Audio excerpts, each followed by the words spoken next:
कर्म रहस्य वराह पुराण से लिया गया है। अत्रि वंश में उत्पन्न एक मुनि थे जो संयमन नाम से विख्यात थे। उनकी वेदाभ्यास में बड़ी रुचि थी। वे प्रातः, मध्याह्न तथा सायं त्रिकाल स्नान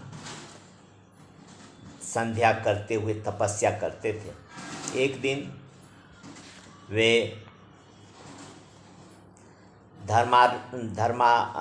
धर्मारण्य क्षेत्र में परम पुण्यमयी गंगा नदी के तट पर स्नान करने के उद्देश्य से गए। वहाँ मुनि ने निष्ठुरक नामक एक जीव को देखकर उसे मना करते हुए कहा, भद्र, तुम निंद्य कर्म मत करो। तब मुनि की ओर देखकर वह जीव मुस्कुराते हुए बोला, द्विजवर, सभी जीवधारियों में आत्मा रूप से स्थित होकर स्वयं भगवान ही इन जीवों में जीवों के वेश में क्रीड़ा कर रहे हैं। जैसे माया जानने वाला व्यक्ति मंत्रों का प्रयोग करके माया फैला देता है, ठीक वैसे ही यह प्रभु की माया है, इसमें कोई संदेह नहीं करना चाहिए।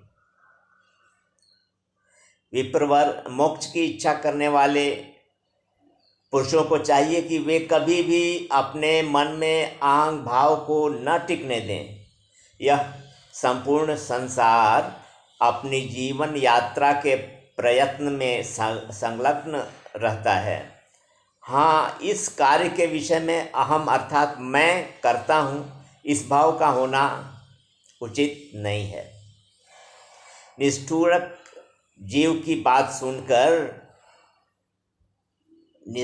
उस जीव की बात सुनकर विप्रवर संजमन ने अत्यंत आश्चर्ययुक्त होकर उससे इस प्रकार कहा, भद्र, तुम ऐसी युक्ति संगत बात कैसे कह रहे हो? ब्राह्मण की बात सुनकर धर्ममर्मज्ञ उस जीव ने पुनः अपनी बात प्रारंभ की। उसने सर्वप्रथम लोहे का एक जाल बनाया, उसे फैलाकर उसके नीचे सूखी लकड़ियाँ डाल दी।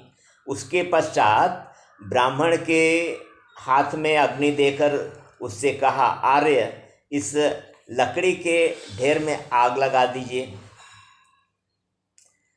उसके बाद ब्राह्मण ने मुख से फूंककर अग्नि प्रज्वलित कर दी और वे शांत होकर बैठ गए।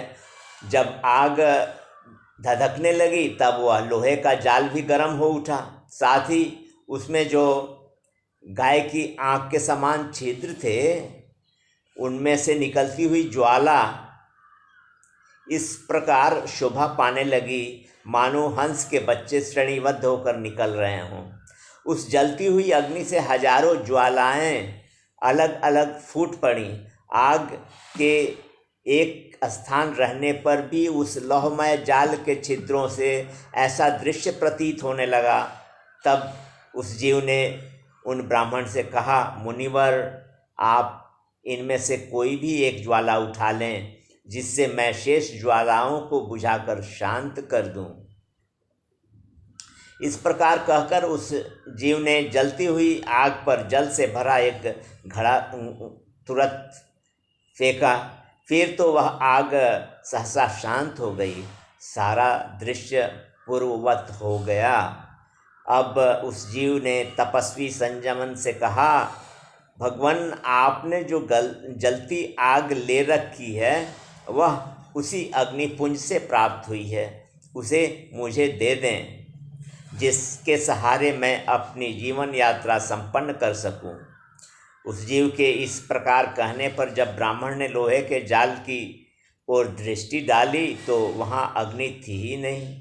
वह तो पूंजीभूत अग्नि के समाप्त होते ही शांत हो गई थी। तब कठोर व्रत का पालन करने वाले संयमन की आंखें मूंद गईं और वे मौन होकर बैठ गए। ऐसी स्थिति में उस जीव ने उनसे कहा, विप्रवर, अभी थोड़ी देर पहले आग धधक रही थी, ज्वालाओं का ओर छोर नहीं था, किंतु मूल के शांत होते ही सब की सब ज्वालाएं शांत हो गईं। ठीक यही बात इस संसार की भी है। परमात्मा ही प्रकृति का संयोग प्राप्त करके समस्त भूत प्राणियों के आश्रय रूप में विराजमान होते हैं। यह जगत तो प्रकृति में विक्षोभ विकार उत्पन्न होने से प्रादुर्भूत होता है, इसलिए संसार की यही स्थिति है। यदि जीवात्मा शरीर धारण करने पर अपने स्वाभाविक धर्म का अनुष्ठान करता हुआ हृदय में सदा परमात्मा से संयुक्त रहता है तो वह किसी प्रकार का कर्म करता हुआ भी विषाद को प्राप्त नहीं होता। इस प्रकार निष्ठुरक और संयमन ब्राह्मण की उपर्युक्त बात के समाप्त होते ही उस जीव के ऊपर आकाश से पुष्पों की वर्षा होने लगी। साथ ही द्विजश्रेष्ठ संयमन ने देखा कि कामचारी अनेक दिव्य विमान वहाँ पहुँच गए हैं। वे सभी विमान बड़े विशाल एवं भांति भांति के रत्नों से सुसज्जित थे, जो निष्ठुरक को लेने आए थे। तत्पश्चात विप्रवर संयमन ने उन सभी विमानों में निष्ठुरक को मनोनुकूल उत्तम रूप धारण करके बैठे हुए देखा, क्योंकि निष्ठुरक अद्वैत ब्रह्म का उपासक था और उसे योग की सिद्धि सुलभ थी, अतएव इसलिए उसने अपने अनेक शरीर बना लिए। यह दृश्य देखकर संयमन के मन में बड़ी प्रसन्नता हुई और वे अपने स्थान को चले गए। इससे सिद्ध होता है कि अपने वर्णाश्रम धर्म के अनुसार कर्म करने वाला कोई भी व्यक्ति निश्चय ही ज्ञान प्राप्त करके मुक्ति का अधिकारी हो सकता है।